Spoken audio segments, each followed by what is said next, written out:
जज़ाकल्लाह।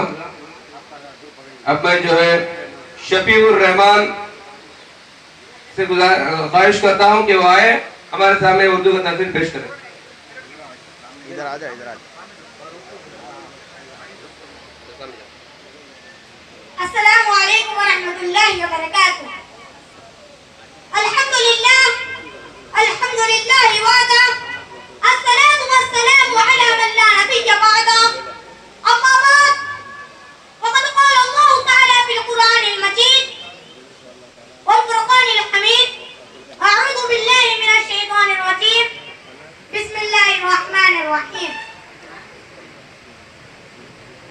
वाक़िमिस सलात इन्नस सलात तन्हा अनिल फ़हशाइ वल मुनकर। और नमाज कायम करें, बेशक नमाज बेहयाई और बुरी बातों से रोकती है।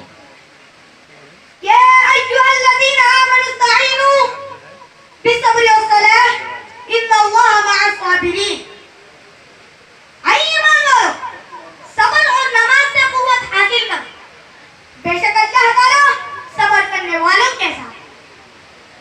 मोहतरम सामाईन किराम, मैंने अभी जो कुरान के चंद आयतें करीमा जो तिलावत की है, इसके अंदर अल्लाह ताला एक अहम इबादत अदा करने का हुक्म दे रहा है।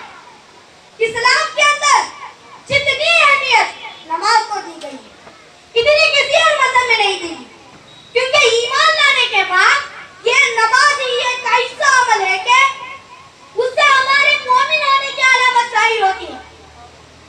उसलिए कि जब आदमी ईमान का कलमा पढ़ता है तो उस चंद मिनट के बाद ही मस्जिद से अज़ान की आवाज आने लगती है, तो जो कामिल मोमिन होगा वो फौरन नमाज की तैयारी में लग जाएगा। मेरे दोस्तों, नमाज की फजीलत का अंदाजा उससे हो सकता है कि अल्लाह ने तमाम फराइज़ इस्लाम को इस ज़मीन पर नाज़िल फरमाया, लेकिन जब नमाज का नंबर आया तो अल्लाह ने आप सल्लल्लाहु अलैहि वसल्लम को मिअराज में अर्श पे बुलाकर नमाज का तोहफा अता किया गया। क्यों क्यों आप सल्लल्लाहु को इस तोहफा आसमान पर अता किया गया है? क्योंकि इसकी फजीलत ज्यादा थी, इसलिए उनको जमीन पर नहीं बल्कि आसमान पर ही बुलाकर अता किया गया है। लेकिन आज हमारी हालत ऐसी है कि हम इतनी बड़ी फजीलत वाली इबादत को जानबूझकर छोड़ते हैं। आप सल्लल्लाहु अलैहि वसल्लम ने इरशाद फरमाया, क़ाल रसूलुल्लाह सल्लल्लाहु अलैहि वसल्लम ला तहमा फिल इस्लाम लिमन ला सलात लह। रसूलुल्लाह सल्लल्लाहु अलैहि वसल्लम ने फरमाया, जिसने नमाज की हिफाजत नहीं की और उसको इस्लाम में कोई हिस्सा नहीं है। और एक हदीस में हुजूर सल्लल्लाहु अलैहि वसल्लम ने फरमाया, कुर्रतु ऐनी फिस्सलाह, कि नमाज मेरी आंखों की ठंडक है। जब बंदा नमाज अदा करता है तो प्यारे नबी की आंखों को ठंडक महसूस होती है, और नमाज छोड़ने वालों से आप सल्लल्लाहु अलैहि वसल्लम को तकलीफ होती है। तो हम गौर करें, हम कैसे उम्मत मुहम्मदिया आके अपने नबी सल्लल्लाहु अलैहि वसल्लम को तकलीफ दे रहा है। तो कल क़यामत के दिन प्यारे नबी ने हमारी सिफारिश नहीं की तो हमारा क्या हाल होगा? हज़रत मुआज़ इब्न जबल फरमाते हैं कि प्यारे नबी ने मुझे हुक्म दिया कि फर्ज़ नमाज को जानबूझ करना छोड़ना, वरना अल्लाह ताला के ज़िम्मे टूट जाए। प्यारे रसूल सल्लल्लाहु अलैहि वसल्लम ने फरमाया, जिसने नमाज की हिफाजत नहीं की और उसे वक्त पर अदा नहीं किया तो कल क़यामत के दिन उसका हशर क़ारून, हामान और उबई इब्न खल्फ के साथ। मेरे दोस्तों, क्या अल्लाह ताला इतने बड़े नाफरमान लोगों के लिए जन्नत में कोई जगह रख दिया है? नहीं मेरे भाई, उन लोगों के लिए तो अल्लाह ने जहन्नम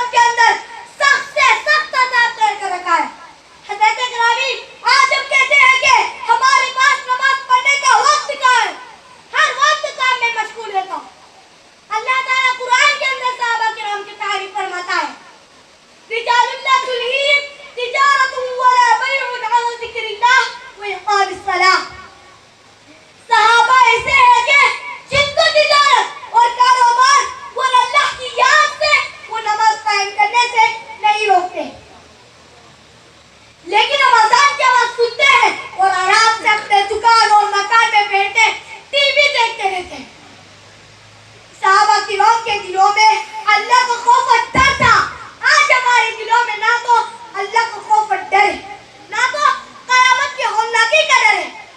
जो लोग अल्लाह के सामने सजदा करने से इनकार करते हैं, उसके बारे में अल्लाह ताला सूरह कलम में इरशाद फरमाता है, वयदऊन इला सुजूद फला यस्ततीऊन ख़ाशिअतन अबसारुहुम तरहक़ुहुम ज़िल्लह वक़द कानू यदऊन इला सुजूद वहुम सालिमून।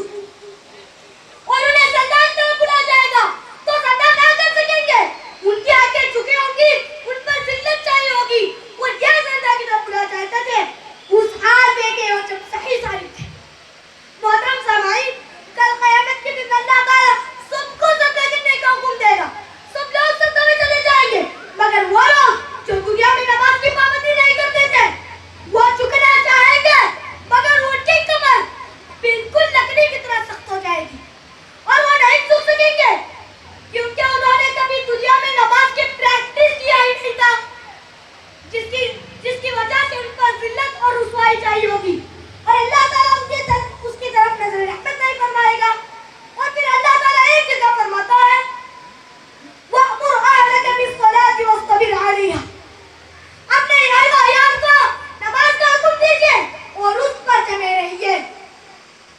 हज़रत अबू हुरैरा रज़ियल्लाहु ताला और उनकी बीवी और उनके खादिम रात के 3 हिस्से कर रखे थे।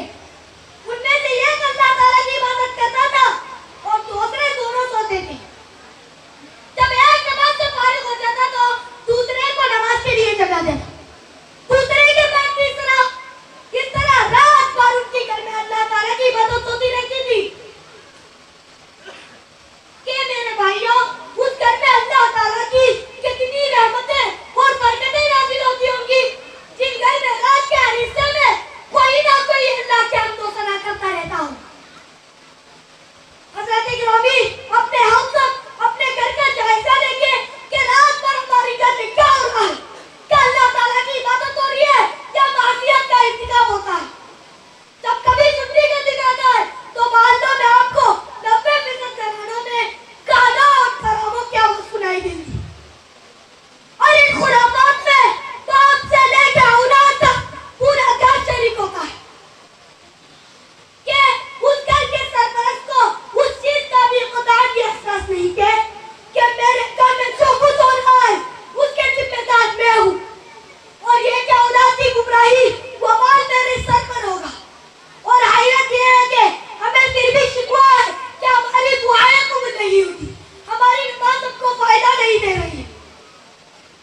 हज़रत गिरामी, नमाज को पढ़ना